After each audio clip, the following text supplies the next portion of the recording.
We have all seen this sign in neighborhoods across the country. They warn drivers to slow down when children are playing, but you may not know the fascinating international story behind them. To learn about their history, we are taking you to Japan, the birthplace of the running boy signs. Lucy Kraft shows us how they turned from a safety precaution into a cultural phenomenon.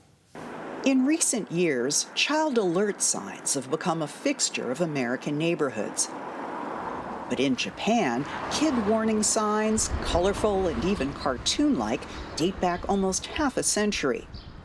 Peering out of blind alleys, lurking behind utility poles, and team tagging at intersections.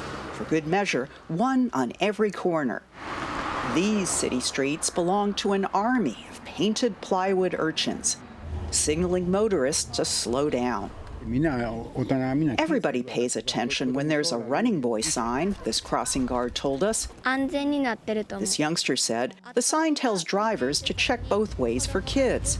I'm in the birthplace of running boy, the city of Higashiomi outside Kyoto. It's hard to overstate how much the people of this town love these signs. There are literally thousands of them everywhere. Known as Tobidashi Boya, running boy signs date back to the 1970s, when Japan's road fatalities hit an all-time high. Desperate residents turned to the Hisadas, a family of signboard makers. Instead of printed messages, the Hisadas sawed boards into the shape of a 7-year-old, poised on the brink of dashing into traffic. Running boy has helmet hair, a determined mouth, and beady eyes. Painted in stoplight red and yellow, even his outfit says, hit the brakes.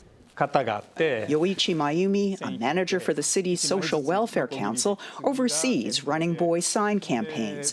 There's even a line of spin-off merchandise. In Higashiomi, the impish signs have taken on an almost mystical significance. Running boy has been around for so long, he said. Parents in areas without a running boy think we might be an accident waiting to happen.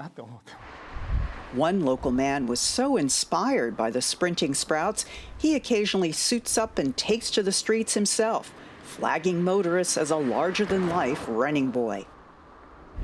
Nowadays, Japanese roads are vastly safer, but traffic engineers like Saitama University's Hisashi Kubota say running boy has nothing to do with it. Putting up safety signs or painting warnings on pavement may work for a few days, he said, but after that, studies show drivers just ignore them.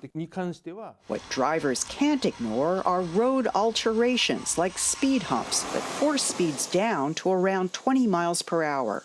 He said, to ensure drivers slow down, the only sure method is constructing physical infrastructure. Advocates concede the real benefit may not be the signs themselves, but getting residents jazzed about traffic safety. For CBS Mornings, I'm Lucy Kraft in Higashiomi, Western Japan. You know, when I was based in Asia for CBS News, I mean, Japanese culture is so fascinating.